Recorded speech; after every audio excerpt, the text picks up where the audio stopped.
लेकिन पाकिस्तान के अदल के निजाम का जनाजा एक दफा निकल चुका है, या फिर अब से पाकिस्तान के अदल के निजाम में स्टेबिलिटी आएगी। जस्टिस याहिया अफरीदी क्यों मानेंगे कि वो पाकिस्तान तहरीक का जो चीफ जस्टिस है वो नहीं बनना चाहते, और इसी के साथ साथ जस्टिस मंसूर अली शाह की जो अगली मूव है वो क्या हो सकती है। क्या जस्टिस मंसूर अली शाह भी इस्तीफा देने जा रहे हैं? पाकिस्तान तहरीक इंसाफ ने जिन जिन लोगों के सर पर जुआ खेला वो तमाम लोग इस्तीफा दे चुके हैं, वो लोग कौन कौन से थे, इस पर भी बात करेंगे। और इसी के साथ साथ आज की इस वीडियो में हम बात करेंगे कि पाकिस्तान तहरीक इंसाफ के जो दिन भर की रूटीन थी वो क्या थी, और पाकिस्तान तहरीक इंसाफ ने आगे के जो लाए अमल अपनाना है वो क्या है। तो चैनल को सब्सक्राइब जरूर कर लें ताकि आने वाली लेटेस्ट न्यूज सबसे पहले आप तक पहुंचे। तो अगर आप किसी विक्टिम से पूछते हैं कि भाई पाकिस्तान के जो अदालती निजाम है इसको आप किस तरह देखते हैं, तो विक्टिम हमेशा यही कहेगा कि पाकिस्तान का जो अदालती निजाम है इंतहाई जो है फजूल है, क्योंकि वो इस सिस्टम का जो है विक्टिम हुआ है। इसी तरह पाकिस्तान तहरीक इंसाफ जो है आजकल इस सिस्टम की विक्टिम है, और पाकिस्तान तहरीक इंसाफ वही काट रही है जो उन्होंने बोया था।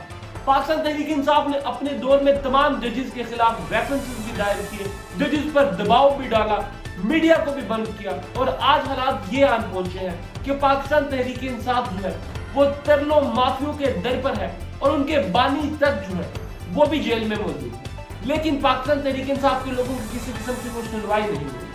पाकिस्तान में 26वीं आईनी तरमीम जिस तरह मंजूर करवाई गई ये कोई नई चीज नहीं है। पहले भी पाकिस्तान में आईनी तरमीमें या पाकिस्तान में जो कवानीन है वो इसी तरह पास करवाए जाते। इस दफा भी यही हुआ, फर्क बस ये था कि इस दफा मुसालहत की गई और उसके बाद ये जो उठाने वाला काम था ये किया गया। एक जमाने में मरियम नवाज साहिबा भी कहा करती थी कि लोटों की जगह सिर्फ बाथरूम है।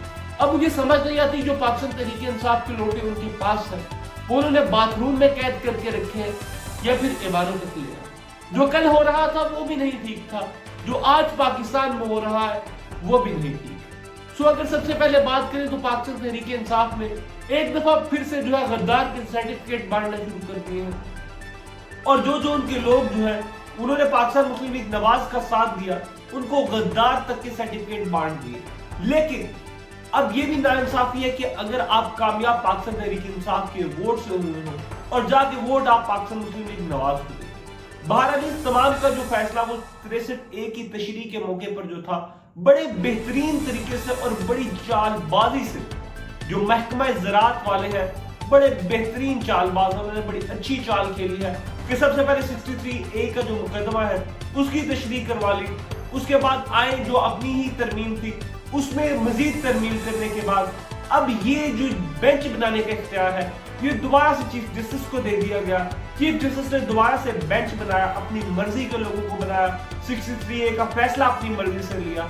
सो इन तमाम हालात में सारी की सारी चीजें जो है पाकिस्तान तहरीक इंसाफ के हाथ से गई नजर है। सो अगर अब 1 बाय 1 बात करें कि जस्टिस याहिया अफरीदी जो है वो पाकिस्तान तहरीक इंसाफ के लिए किस तरह जो है वो सही साबित हो सकते हैं, या फिर अगर हम इसको इस तरह कहें कि जस्टिस याहिया अफरीदी जो है एक नया फेस है, क्या ये पाकिस्तान के लिए जो है वो अदालती निजाम को बेहतर बना सकते हैं।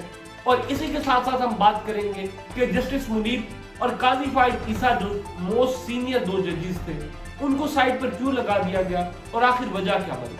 अगर सबसे पहले बात करें कि जस्टिस मंसूर अली शाह है तो मोस्ट डिजर्विंग जज है इस टाइम, क्योंकि जस्टिस मंसूर अली शाह ने जो अपनी हाई कोर्ट की जो तैनाती है ये 2008 से वो हाई कोर्ट में तैनात है, 2018 में आके वो सुप्रीम कोर्ट के जज बने।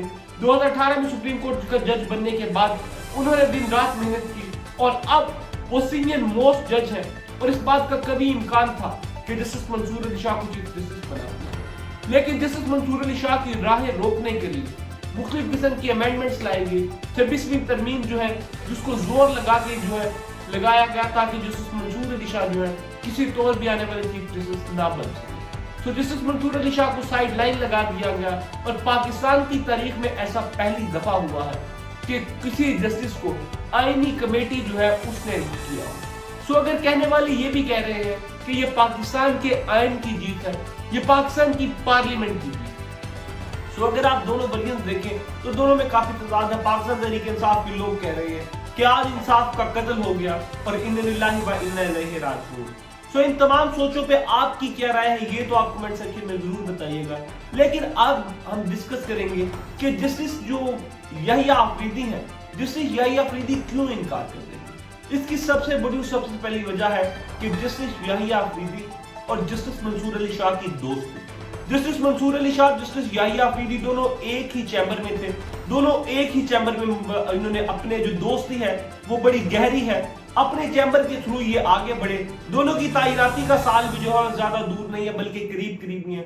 सो इन तमाम सर्कमस्टांसेस को देखते हुए कहा जा सकता है कि जस्टिस याहिया अफरीदी जो है वो शायद चीफ जस्टिस का ओहदा कबूल ना करे और चीफ जस्टिस का ओहदा जो है उसके लिए मजीद एक नई कमेटी बनेगी, 3 नए जजेस आएंगे जिसमें फैसला किया जाएगा।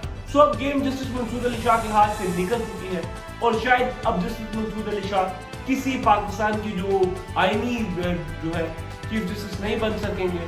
सो इन तमाम चीजों को देखते हुए एक चीज जो बड़ी काबिल गौर है कि जस्टिस याहिया अफरीदी के अभी 8 साल पड़े।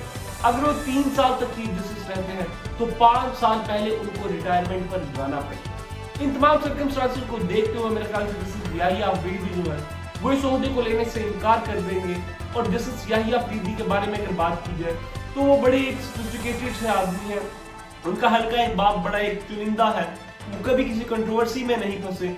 इमरान खान के हक में भी काफी उनको केसेस उनके हैं जो उन्होंने सुनवाई की, इमरान खान की मुखालफत में भी है। सो इन तमाम सर्कमस्टांसेस को देखते हुए मेरे ख्याल से जस्टिस याहिया अफरीदी एक बेहतर चॉइस तो है, क्योंकि जस्टिस मंसूर अली शाह फौरी इंसाफ के लिए जाते हैं और अभी शायद जो महकमा ज़राअत है उन्हें इंसाफ की जरूरत है। सो इन तमाम सर्कमस्टांसेस में आपकी क्या राय है कमेंट सेक्शन में